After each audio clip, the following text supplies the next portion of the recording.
Selamat malam kepada pendengar di halaman BR Page. Kisah kali ini aku kongsikan kepada pendengar di halaman BR Page tentang menunggu di pantai Bak-Bak Kudat. Pernahkah Anda pergi di pantai ini? Atau Anda ada kisah tentang pantai ini? Pantai ini begitu indah kelihatan, tapi menyimpan kisah di sebaliknya.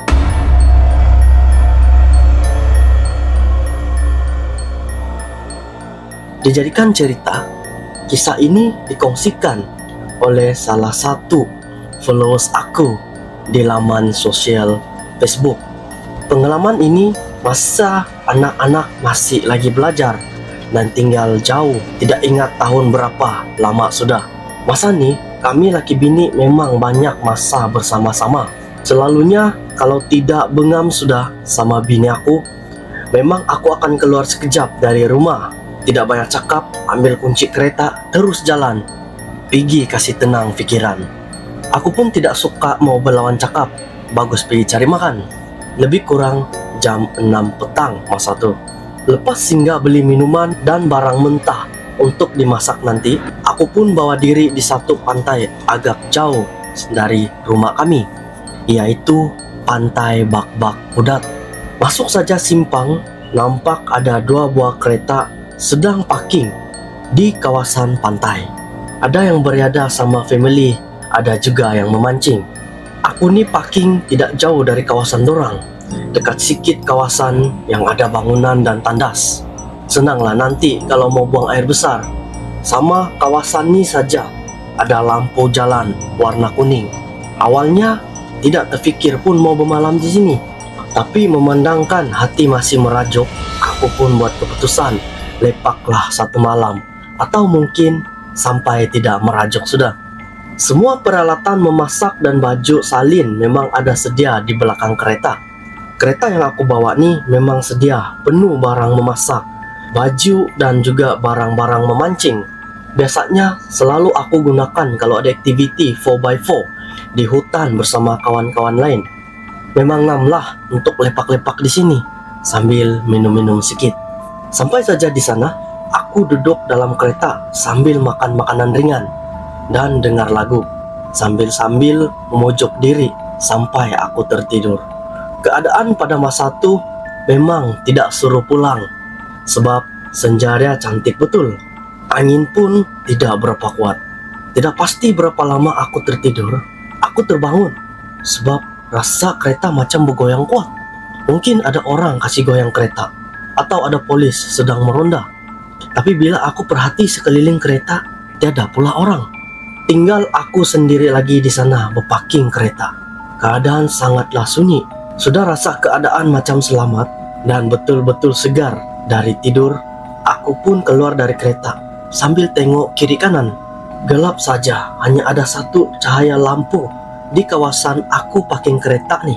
Rasa seperti macam terbangun subuh. Tapi bila aku tengok jam, baru jam 9 malam. Aku duduk di tembok simin sambil mau merokok, sambil perhati keadaan malam tu. Risau juga ada perompak. Kadang-kadang ada juga yang cakap. Nampak pasangan sedang bergelap-gelap. Apalah dorang buat gelap-gelap? Tidak nyamuk kah? Tapi malam tu memang sangat sunyi. Rasa macam di tempat lain pula. Bunyi hembusan angin dan daun pokok juga kedengaran, seakan-akan bersiul. Habis saja 3 batang rokok, aku bawa lampu sulu pergi bangunan tandas, tidak jauh dari kereta aku. Aku on lampu tandas, semuanya tidak hidup. Pintu tandas semua pun ada yang tercabut. Macam manalah kalau mau buang air besar nih. Memaki aku sendirian dalam tandas tu. Tandas tu sudahlah bau. Sengaja aku tidak sulu bahagian bawah atau lantai, nanti ternampak ketulan emas pula yang tidak di-flash oleh ownernya. Lampu sulu aku letak dalam poket baju, menyulu ke arah atas siling sambil aku buang air besar.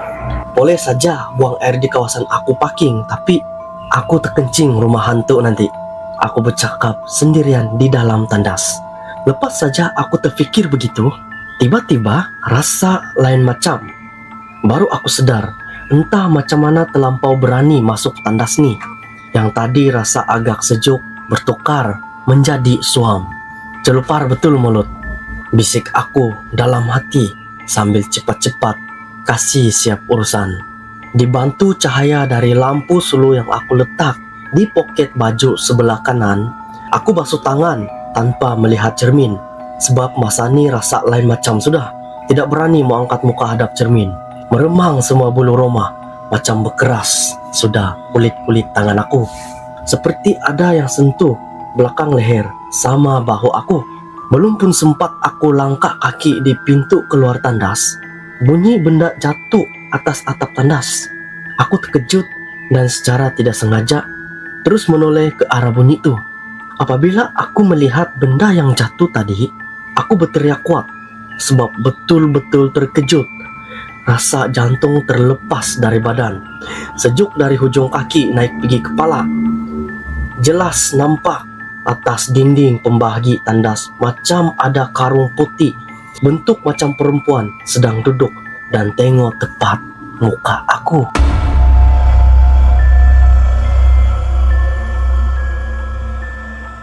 Apalagi bertaburan langkah kaki keluar, macam berapa langkah saja di pintu kereta sudah aku. Gila apa itu ah? Laju nafas aku masa tu. Bingung juga, sama ada itu tempias cahaya dari lampu sulu ataupun memang hantu. Cepat-cepat aku masuk kereta terus kunci. Bila dalam kereta tu baru sedar berpeluh-peluh sudah badan aku. Aku start enjin, tutup rapat cermin dan buka aircon. Sana juga aku bakar rokok sampai aku rasa tenang sikit. Anggap sajalah salah nampak. Bila buka telepon, baca SMS dari bini, mood takut berubah menjadi mood merajuk. Bukannya kena pujuk, kena duduk lagi tidur di tempat perempuan simpanan lah. Inilah itulah.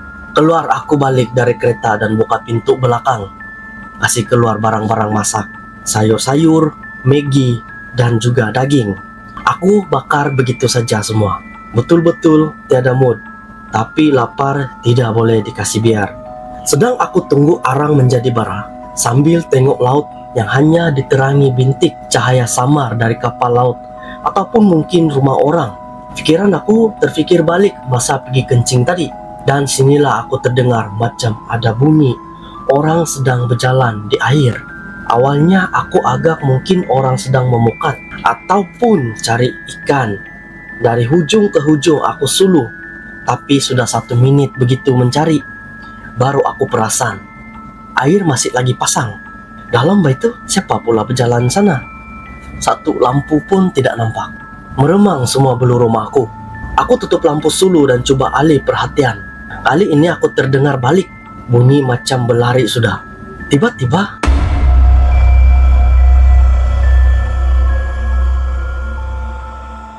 bau kuat hanyir darah datang dari semua arah, seperti bau langsi. Terus aku teringat pasal cerita orang-orang, pasal bawa daging mentah. Aku cepat-cepat letak daging tu mau kasih masak. Biar saja api besar, supaya terang. Biarlah daging tu hangus. Mula sudah tidak sedap hati. Datang sini mau kasih sejuk hati, jadi tidak sedap hati pula. Aku tuang lagi minyak sikit-sikit supaya api marak. Biar cepat hangus tu daging. Hilang sudah rasa lapar aku. Pelan-pelan aku kemas barang yang lain. Langsung tidak berhenti meremang bulu roma. Paling las aku buat daging tu. Aku gunting sikit-sikit daging tu. Baki aku bungkus masuk dalam kontainer. Separuh lagi aku buang. Nah, jangan kacau aku lagi. Aku sekejap saja sini. Bergulik saja daging tu. Bila aku angkat saja muka, aku terkejut. Sangat jelas nampak macam karung putih buruk. Muka buruk tajam melihat aku sambil senyum dengan mulut terbuka. Sosok itu berdekatan dengan satu pokok ara yang akar dia jatuh sudah pergi tanah. Bau hanyir sangat kuat, pekat betul masuk dalam hidung aku. Aku pada masa itu tidak lagi fikir mau kasih masuk barang-barang aku ke dalam kereta. Aku lari masuk dalam kereta, tutup pintu kereta, keluar terus dari sana. Satu badan aku bergegar. Sepanjang jalan keluar ni pun macam banyak betul seleko. Mau limpas lagi pokok-pokok arah. Macam aku mau lajak saja, tidak ikut jalan raya pergi jalan besar. Sampai di Bandar Kudat, aku call kawan minta teman, tapi semua pun tidak sambut. Terpaksalah aku cari tempat tidur. Malam tu sepatutnya malam aku mencari ketenangan. Bertukar tragedi yang tidak dilupakan, aku jumpa dengan penunggu.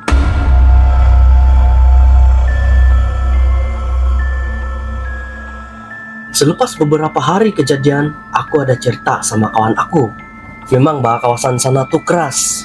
Banyak sudah jumpa orang tua muncul tiba-tiba di sana tuh bro.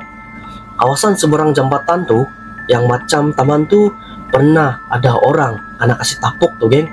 Meremang bulu roma bila dapat tahu kawasan sana ada penunggu. Malah ada yang kasih ketawa disebabkan aku merajuk sama bini. Jadi begitu pula kejadiannya.